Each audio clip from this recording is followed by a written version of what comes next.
On the way to the back entrance of Pamukkale, we decided to stop and see the geyser, and on the way they have these cute little shops. I'm always showing you all the shops in the neighborhoods. They have honey, olive oil, textiles, towels. We also saw a bazaar on the way in I was tempted to stop at. This table has the Denizli rooster, Denizli'nin horozu. And of course, we'd be lost without our pomegranate vinegars. This is the fresh pomegranate juice, also blackberry juice. There's no preservatives. There's a place to picnic if you prefer. Over here there are all sorts of fresh juices and things that you can buy. More like slushies though. I would not say that they are the fresh squeezed. And we have a variety of dried flowers and herbs. And all sorts of different soaps for eczemas and skin conditions. A lot of iron in it, that's why the water and the structure color is red. There was a part that the water coming out of the spring was extremely hot that they actually used to boil eggs in it. Well, apparently this is not it because people are comfortably walking in the pools.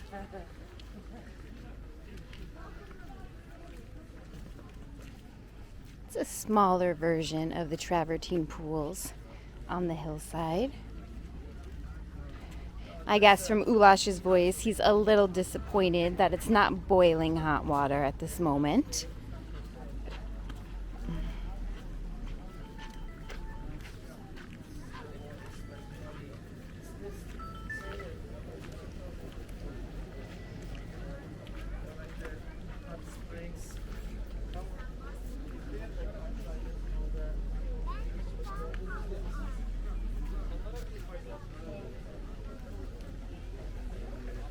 You have to be extra careful here because it is ridiculously slippery.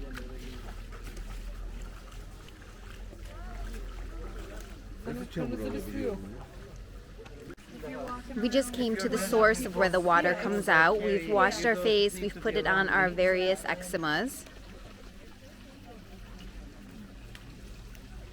And the water is warmer here, but definitely not warm enough to boil an egg like it used to be. We're exploring the back entrance of Pamukkale, and what I do suggest is getting a golf cart and seeing everything all in one day, especially if you happen to have picked up one of those 600 lira museum cards. You need to remember that if you plan to go back to a museum more than once, you will need to pay the full price at the gate to get another ticket. As our friends just found out, you cannot enter a place twice in the 15 days. So on this side, this is what we are looking at. It is mostly tombs and grave sites, and we actually found out that outside of here, back behind the parking lot, they did just find a crematorium, and they had the ashes collected and sent to Italy for scanning. I don't know why it took me so long to get that word out. I don't even think scanning is the right word for it. My brain is a little messed up today. But this is what I am seeing. And of course, if Ulash was here, there would be a story behind everything. As you know, he's so good at explaining everything. When I have the camera, it's more like a tour of the countryside. So check out this road that I'm walking on. Definitely recommend having some sports sneakers, or my Birks were pretty good through everything. I don't have foot pain, but a few in the group, I noticed they put on their sneakers from yesterday. I guess they got really tired walking around. But it was cool for them because they got to do an evening tour. That's one thing I've never seen in Pamukkale. I didn't realize it was open till about 10 o'clock at night. So they were able to see the sunset and see how it is all lit up.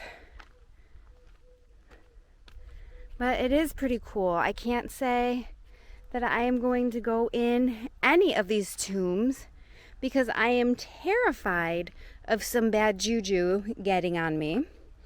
And let me see what this one says. Yep, a tomb. It is, let's see here. The tomb is surrounded by a funerary wall. It rests on a base with steps and has a bench placed in front of it with lion's paws on the side facing the road. The funerary chamber appears to be of good construction with regular blocks. That word doesn't seem right. Over the door is a marble plaque bearing an inscription that was erased in ancient times, with 3 beds arranged along the walls on 2 superimposed levels. In the floor slabs is an ossuary. Again, I will not enter a single one of these because I do not want the bad juju on me. However, I will get closer so that you can see what it looks like inside. But the camera won't go in because then I'd have juju on my hand. Pretty cool, right? And actually, there's another level as well. What always amazes me about any site is the stones and how intricately put together that they are. It always makes me wonder, was there a way that they had a machine actually cut it and size it? I know that we say that technology was void in these times. However, how could it be? How could you move these rocks without it? Yes, we can say a pulley system. We can say all sorts of things. However, it just seems a little suspect. But some of the coolest points about being here, let's flip the camera to show you, is you see things like this. And you have to ask yourself, what did that come off of? Where did that fall off of? Was it on top of one of these mausoleums? How did it look? I think that we do a great job of putting things back together as best we can. But I think it's incredibly difficult to actually know and to see where things go. Ulash has a great way of always knowing, how it looked and how it was created. Yet myself, it's a little difficult for me to picture or imagine, and I can usually not wrap my head around it. Another thing that always gets me are, the carvings on these. They look so Greek to me, and it always makes me think that at some point we all had to have shared a common language. Since the dawn of time, we had to have shared a common something. If we evolved out of all the same places, naturally, all of our words and things would have coincided with each other. It is almost like at some point, our languages were purposefully mixed up to avoid the spreading of knowledge and truth in what really was. So right now, I am looking at what looks like a valley. Let me change some buttons here to zoom in. So it just seems so odd and out of place to me. Like, what was here or what wasn't here? Was this rock wall always the way it was and how it was supposed to be? You can see that they have a nicer paved road down below. Well, not paved, cobblestone.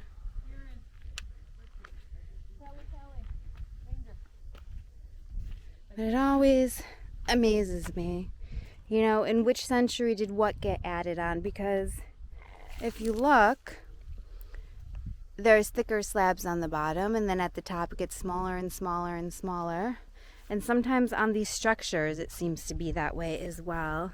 So as I was walking, I just spotted, let's see if I can find it for you. Here, get a little closer. So these look like lion heads. And if you recall a couple minutes ago, when we were looking at one of the tombs, they said that there were 3 lions on the outside facing the street. So obviously there must be some type of reason that they used the lion. And in case you're wondering what gear I'm using to flip from my face to the scene, it is the Digi gimbal camera, DJI gimbal. I think it is absolutely fabulous. I'm gonna do a perspective here. Go around a little bit so you can see a better view of the things that I'm seeing. And actually I just heard Ulash recall. You can tell that we're cut from the same cloth. He just commented to someone, "Look at these slabs. How did they move them here?" Obviously him and I are on the same page. Here, let me zoom out a bit. There we go. So you can check this out with me. I'm going to hike up these little stairs here and go around. Ulash said to make sure that I go in some of these to show you, but as I said to you, I said to him, I'm not putting that juju on me. So he's likely to take the camera from me soon so that he can get the bad juju on him.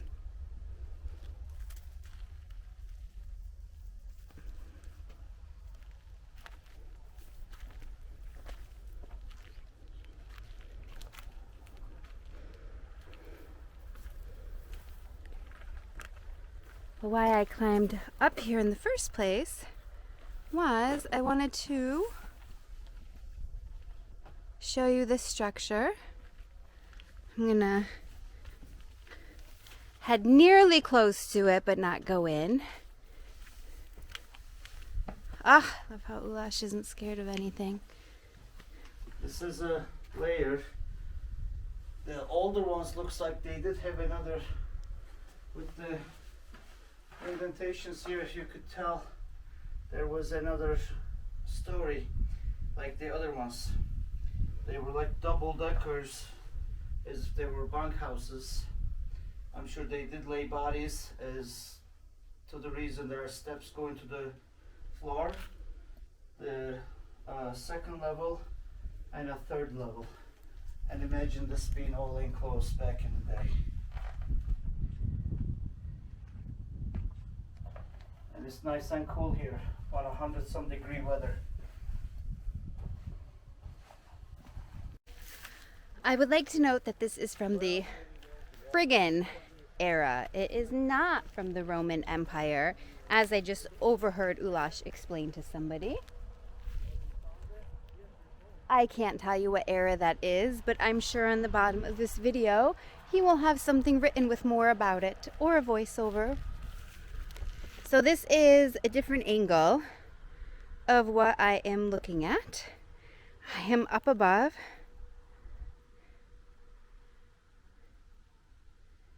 Pretty cool, right?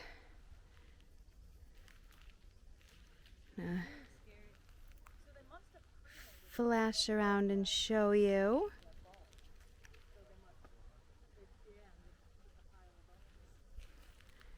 Of course, there's still so much more to find. You know, as I scan the hillside here, there's tons of rocks poking out and sticking up.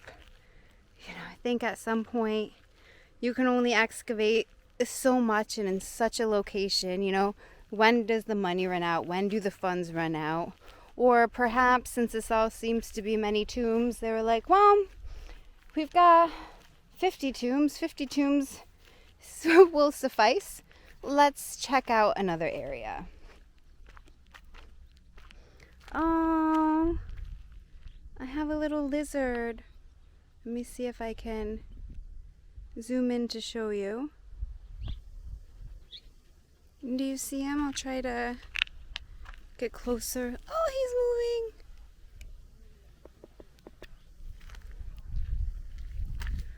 course, if there's any animal, I'm always completely intrigued.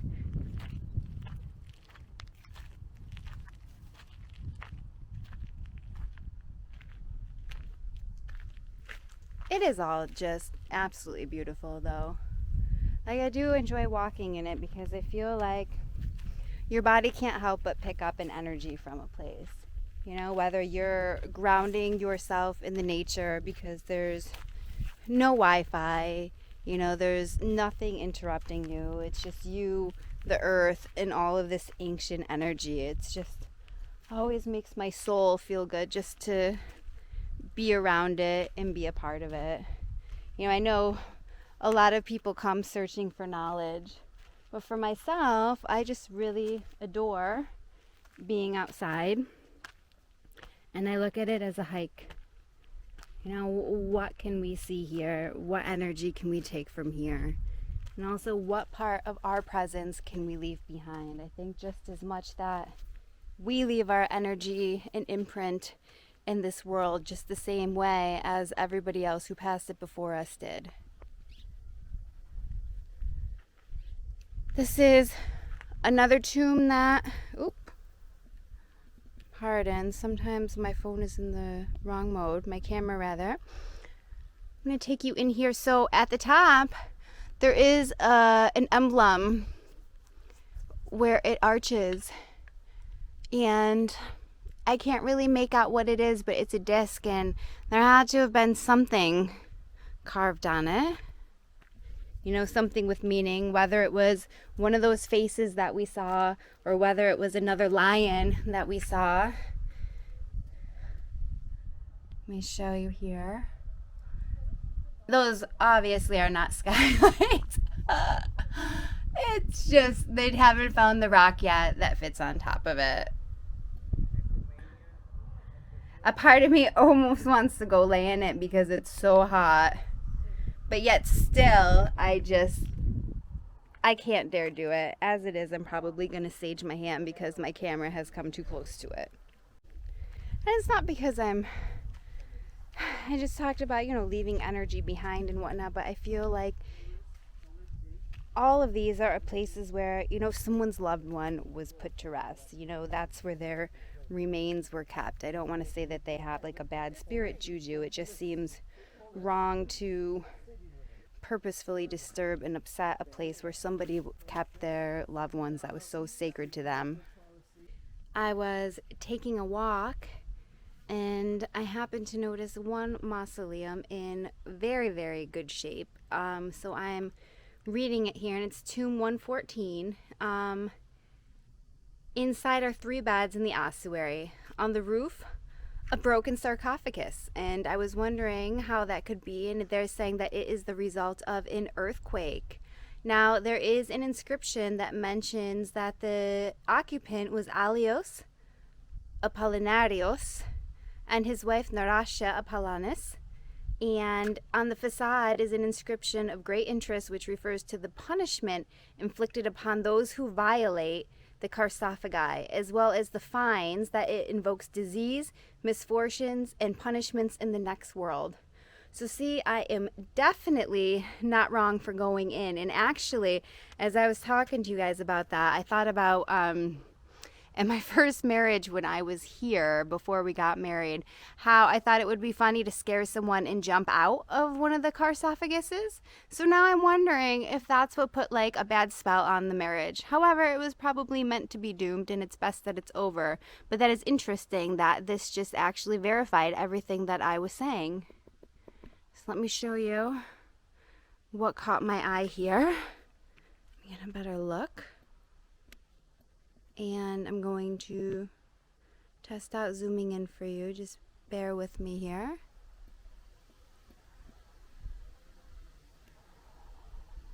And then it's a little hard to see, but there is a lot of writing on this. Actually, it probably had transcriptions all the way on the whole front of the building's facade, from the top stones to the bottom stones.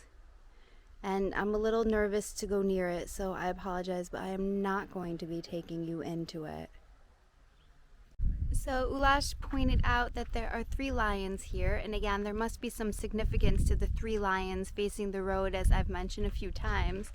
However, this is new. It looks like an eagle of some sort. I don't recall reading anything about an eagle, but then again, as you know, I rarely read any sign and just keep on moving. He pointed to something over here and said, oh look, here's another. Oh, here, let me show Aaron where the eagle is. On the end, if you look, it's like missing its head. You can kind of like see that it was some kind of a bird. Maybe it wasn't an eagle. He said eagle, but like when I'm looking at it, I think it could have been it looks like a human to me. oh, it looks like it looks like a human to Aaron. All of our perspectives are different. I can't think of the bird that I thought it was. Like it's Tajin, but you wouldn't know that. I know the Turkish word for that. Isn't that amazing? I can't think of what the English word is to save my life at this moment. This is like a little horse or something. There is the face of the woman that we see again. And then this looks like a little horse. Jenna. Oh. Well, I guess he'll see on this video. I'm not going to even try and call him over. He's already too far up ahead. To me, it looks like the same image. So the knees would be here. These are the legs. There's a belly button, and then this is wings, like angel wings. And the top part is missing. Yeah, I definitely could. I mean, you did art history. And that this is the same, only it's like side lying. Yeah, I could get your vibe on that. That's what I see. Aaron, want to see what we found? I'm not sure. Depends on where it came from. The boys just asked Aaron if we want to see what they found. However, they were looming awfully close to the spooky temple that I'm not certain I want to know what they found. I don't know if I'm getting this right. It's hard for me to see with the sun. But again, we've got our lion heads and things here. There on the top of that hill. This sarcophagi has what looks like a statue on the side of it. Again, of course, with different Greek lettering, and I would say that this one does look a little bit like, hold on, it's hard for me to tell if you're seeing this with the sun, a sword almost, or perhaps a bow, and it looks like there is some type of armor, like a head covering, a shawl of some sort. It reminds me of like the Turkic tribes or the nomadic tribes fighting outfits.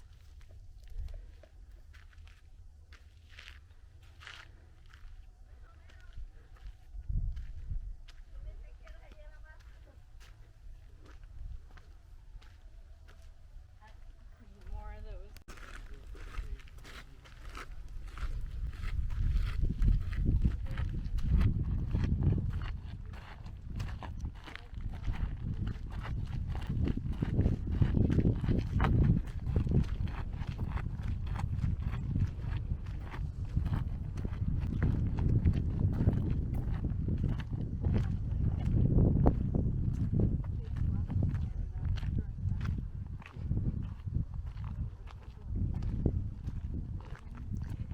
So if you walk through the graveyard, I'm going to call it, that was one of the roads into the city.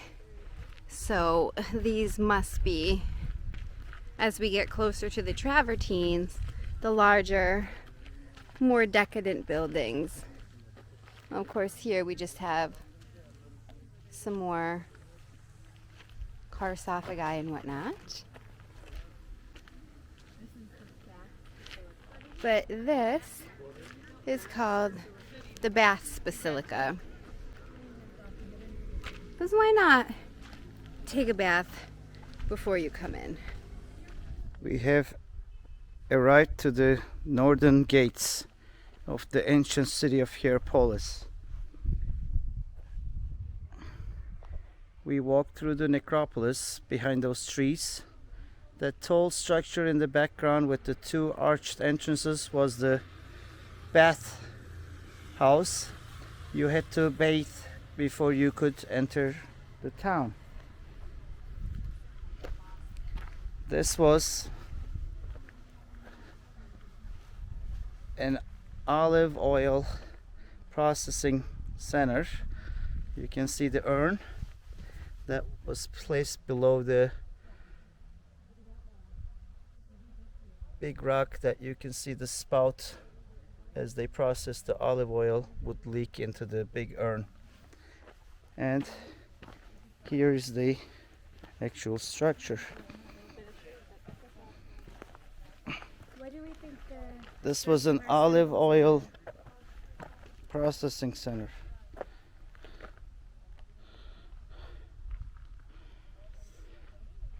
And more dead bodies. So this must have been what it's predicted to look like in its heyday. Gate of Frontinus. And I said, like, you know, cut off a lock of their hair when something really bad has happened, or, you know, they save their fingernails for like that time when the family needs a miracle and they're gonna throw it in the pot or like the fire to cast a spell. And you would be Right? Wouldn't you love like a hall of elders? entering where your carriages and donkeys and horses, Your family? and there's the main avenue that goes towards the Senate building, the theater, and alike. Not only you're required to bathe as you enter the town, the first thing that greets you is the toilets. Again, you hang out with your buddies, talk about politics, and the adventures you had on the way to Hierapolis. This must have been where you entered, and along the walls where the toilets were, apparently. And this little gutter that goes along the whole perimeter of the entries probably had running water. You can see some of the eroded parts for centuries of carriages running through. And the center part, you can tell that apart. There are certain size rocks and this hollow underneath. They must have had running water going through, maybe sewage system.